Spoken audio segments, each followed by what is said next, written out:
দাউদ নবী নাফসি নাফসি বলে কান্না করবেন, ওই সময় ঈসা নবী নাফসি নাফসি বলে কান্না করবেন, উম্মতের কথা কারো মনেই থাকবে না, এমন কান্নার আওয়াজ। ওই সময় আমি আবু বকরের উপায় কি হবে রে নবী, এই জন্য আমি চোখের পানি ছেড়ে কান্না শুরু করে দিয়েছি। আমার আল্লাহ জান্নাতের ময়দানে ঢুকবেন বিচার শেষ করে, জান্নাতে ঢুকে এলান করবে, রে ফেরেশতা আমার বান্দারে জিজ্ঞাসা করো মনের আশা পূরণ হয়েছে কিনা। সবাই বলবে হ্যাঁ হয়েছে। এই জান্নাতীরা রবের সাথে মোলাকাত হয়েছে নি? কয় না হয় নাই। মনটা চাইনি? বলে হ্যাঁ মনটা চায় রবের সাথে মোলাকাত হবে। কারণ যেই মালিকের জন্য দুনিয়াতে ঘুম নাই, খানা নাই, শীতের মধ্যে ঠান্ডার ভেতরে ঠান্ডা পানি দিয়া ওযু বানাইয়া নামাজের মুসাল্লায় দাঁড়াইয়া মালিকের কদমে সিজদায় পড়েছি। কত মানুষ আমারে টুপিওয়ালা বাঘ বলে গালি দিত, মাওলার মোহাব্বতে টুপি ফালাই নাই। কত দুনিয়াওয়ালারা কোরআনওয়ালা বলে মোল্লা বলে গালি দিত, দাড়ি দেইখা গালি দিত, কত বাজে কথা বলতো, তারপরও দাড়ি কাটি নাই, নামাজ সারি নাই, বেপরদায় চলি নাই। আজ আমার মাওলার সাথে মোলাকাত না হইলে কলিজা ঠান্ডা হবে না। আমার আল্লাহ বলবে জান্নাতীরা সুন্দর করিয়া প্যান্ডেল সাজাও, এরপরে প্যান্ডেলের মধ্যে বসো। ফেরেশতা আমার বান্দাদের এলান করে দেও 14 তারিখের পূর্ণিমার চাঁদটা যেমন ডাইরেক্ট মোহাব্বত করে মানুষ দেখতে পায়, আজকে আমি মাওলা 70,000 নূরের পর্দা উঠাইয়া দিব। আর আমার আশেকেরা পাগলেরা আমি আল্লাহ কি মজা মজা করে দেখবে। আসো আমি আল্লাহকে মোহাব্বত করিয়া পাওয়ার জন্য যারা দুনিয়াতে ঘুমাইতে পারো নাই, খেতে পারো নাই, আজ আমি আল্লাহ তোমাদের সাথে মোলাকাতের জন্য তৈয়ার হয়ে গেলাম। আমি আল্লাহকে ডাইরেক্ট তোমরা দেখবা, দেখে দেখে কলিজারে ঠান্ডা করবা। ওই সময় আমার মাওলারে যদি দেখতেই চাও, আমার মাওলার মোহাব্বতটা এখন থেকে তৈরি করে নাও। নেক আমলটারে আকড়াইয়া ধরো, জবানটারে কন্ট্রোল করো, গুনাহ থেকে নিজের জীবনটাকে হেফাজত করো। গুনাহ যা হয়ে গেছে শয়তানের ধোকায়, আমার মালিকের কাছে মাথা নত করে কান্না করো, ও মালিক এই ময়দানে আমার মতো গুনাহগার কেউ নাই। শয়তানের ধোকায় পড়ে গুনাহ করে আমার হাত দুইটা নাপাক করে ফেলেছি, গুনার কারণে আমার জিহ্বা নাপাক, আমার কান নাপাক, আমার অন্তর নাপাক।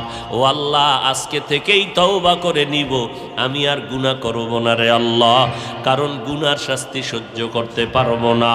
আমার নবীর কোনো গুনাহ নাই, সেই নবী যদি সারা রাত ইবাদত করতে পারেন, নবী দাঁড়াইয়া দাঁড়াইয়া আমার মালিকের দরবারে হাজিরা দিতে পারেন, আবু বকর আল্লাহর নবীর মোহাব্বতের সাহাবী জান্নাতের টিকিট পেয়ে গেলেন। ওই আবু বকর নামাজের মধ্যে দাঁড়াইয়া কান্না করতেছে। মায়ার নবী ডেকে বলেন, আবু বকর নামাজের মধ্যে দাঁড়াইয়া কেন কাঁদলেন? কয় কোরআন শরীফের একটা আয়াত আমারে কান্না করাইছে। কি আয়াত? আবু বকর চোখের পানি ছেড়ে বলেন, আল্লাহ তাআলা ঘোষণা করেছেন, ইন্নাল্লাহা আশতারা মিনাল মুমিনিনা আনফুসাহুম ওয়া আমওয়ালাহুম বিআন্না লাহুমুল জান্নাহ। আল্লাহ পাকের ঘোষণা, এ মুমিনের দল, আমি তোদের জান মাল কিনে নিলাম, বিনিময়ে তোদেরকে জান্নাত দিয়ে দিলাম। কার জানমাল আল্লাহ কিনে নিছেন? জোরে বলেন। মুমিনের জানমাল কিনে নিছেন কে? বিনিময়ে দিছেন কি? জান্নাত। ও মুমিন, অতএব তুমি জানের মালিক না, তুমি মালের মালিক না, জানের মালিক কে? মালের মালিক কে? অতএব তুমি বলিও না আমার জান আমার মাল, জানের মালিক আমার আল্লাহ, মালের মালিক আমার আল্লাহ। অতএব আমার আল্লাহ যখন বলবে জানটা দিয়ে দে, আর কোনো প্রশ্ন করা যাবে না। আল্লাহর অর্ডার হবে মাল দিয়ে দাও, কোনো প্রশ্ন করা হবে না। ওমরে ফারুক জমিনে নাই, সেই ওমরের শক্তি দেনেওয়ালা আমার আল্লাহ এখনো আছেন। শাহজালাল রহমাতুল্লাহ আলাইহি জমিনের মধ্যে নাই, তবে শাহজালালের শক্তি দেনেওয়ালা আমার মালিক তো এখনো আছেন। অমুমিন, নমরুদের মতো বেঈমানের সাইজ করার জন্য আমার আল্লাহর কোনো বাহিনী লাগে নাই, ফেরেশতা পাঠানো লাগে নাই। আমার আল্লাহ একটা অসুস্থ মশা দিয়া নমরুদকে ধ্বংস করে ফেললো। ওই আল্লাহ তো এখনো আছে। অমুমিন, তুমি এত দুর্বল কেন?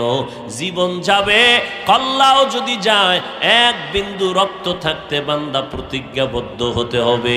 আমার আব্বার বিরুদ্ধে আমার মা, আমার উস্তাদ, আমার পীর, আমার বিরুদ্ধেও যদি তুমি গালি দাও, আমি সবর করার, ধৈর্য ধারণের এখতিয়ার চেষ্টা করব।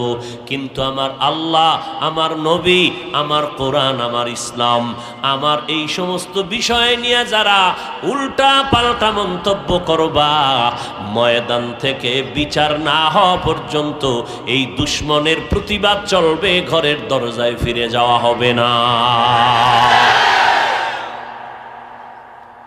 এরে নবীর উম্মতের দল দুঃখ বেশি কেন? আওয়ামী লীগ ওয়ালারা কয় না